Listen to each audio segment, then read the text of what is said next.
Good evening. Welcome to SportsCenter from the nation's capital. I'm Scott Van Pelt. Week 14 in the National Football League loaded. We see the Rams regain the top spot in the NFC. The Bears fall all the way from the 1 line down to 7. The Texans and Chiefs spent Sunday night in Arrowhead trying to sort things out and figure out how to get back into the playoff picture a little bit more clearly. Tim Hasselbeck's here to break that down. Dusty Dvorak is with us with his thoughts on the college football playoff. We got a bracket. Does not include Notre Dame. We begin with a significant Sunday night game in Arrowhead. This Chiefs team has run the AFC West, 9 consecutive division crowns. It is in peril. 3-0 Houston. Early second, C.J. Stroud rushes out of danger and finds Nico Collins. Just a tremendous job from Stroud and Collins as Stroud extends the play, finds his man. It's a gain of 53. It's now 3rd and goal from the 9. Don't want to settle for 3. Oh, great play design. Flood the right-hand zone. Woody Mark slips out there in the flat. It's 10-0 Texans. Next, Chiefs drive. Mahomes looking for Juju Smith-Schuster. Tipped and intercepted. Jalen Petrie, a tremendous play to both tip it, spot it in the air, and make the grab. First time ever the Chiefs are scoreless in the first half of a home game in the regular season with Patrick Mahomes as their quarterback. It's still 10-0.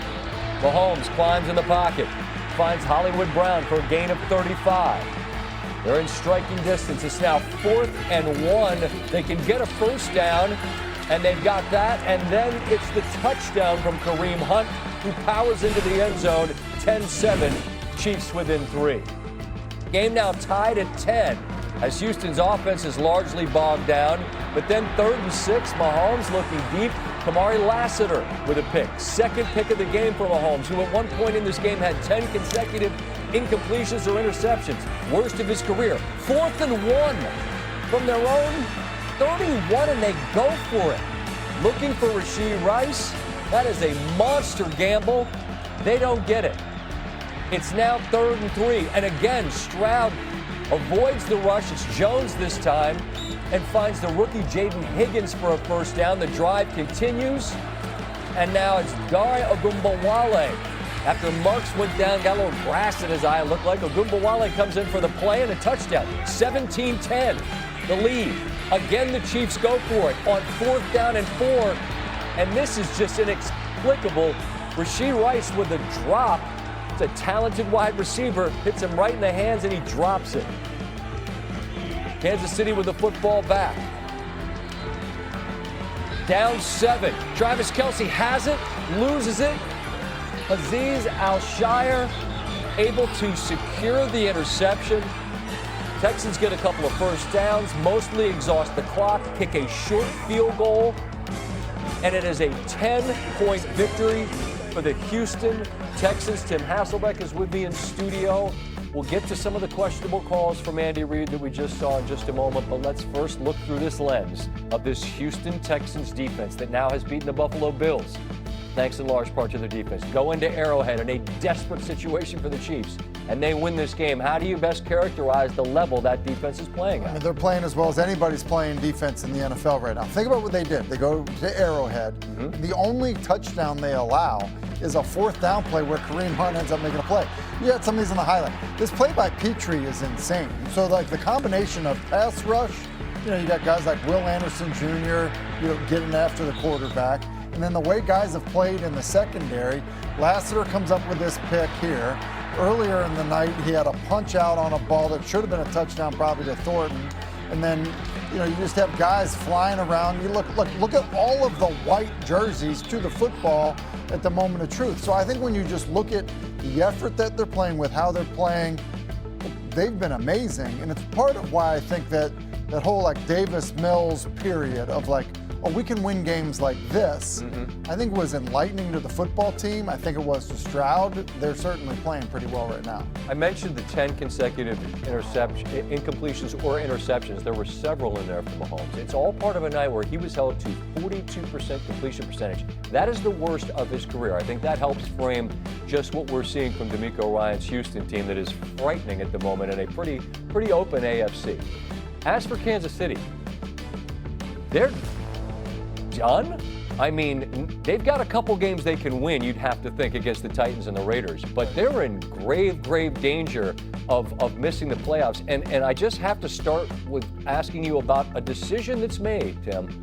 On a 4th and 1 from your own 31, it feels desperate. I thought maybe you'd try to get him to jump. Take us through how you viewed it. Yeah, listen, they're not a bigger fan of Andy Reid than me. Like, I just, that's how I feel about him. He's incredible. This one made no sense. You're on your own 31-yard line. There's all kinds of time, and your defense has been unbelievable. You mentioned, how cooled off Mahomes was. At one point in the second half, Stroud was 0 for 7 to start the second half. Yeah, they could get nothing going. Almost, we're watching the game, and you said, like, okay, what's the plan for this Spags pressure that he's bringing right now? Didn't feel like they had one. So not punting it there, to me, was wild because you give them the football on the 30-yard line. I mean, you're basically in the high red zone giving them the football, and then at that point, like, you give up a touchdown.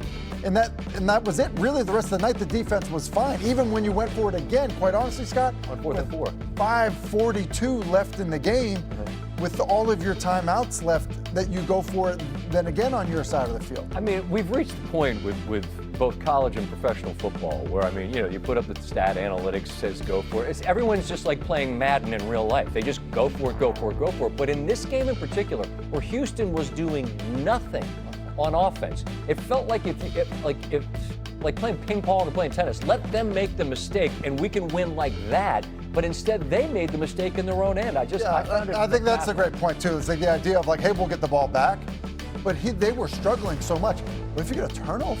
What if you get the ball back that way? You know what I mean? Like, that's how the game felt at that moment. I was surprised to see them go for it. And this is a team, this Chiefs team, that has lived in a space where they only win those close games. Last year it was 10-0 in the one-score games. This year, this wasn't a one-score game in the end because of the field goal late. But I mean, they feel vulnerable because they are vulnerable. What do you see, or what don't you see when you watch them? Well, even with the nonsense of going for it, those 4th downs and not getting it, with 3:40 left in the game, they have a chance. It's one-score game to go down and score a touchdown. Like, we used to say, like, Mahomes just needed, 43 seconds or whatever it was. Like, that idea to me just seems wild. I'm not sure they're a playoff team, Scott. Like, at 6 wins with all these other teams in front of them. Look at what you're looking at. They're on the same space on the In the Hunt graphic with the Miami Dolphins. All credit to the Dolphins, by the way, who've won 4 in a row. We'll get to their highlight later.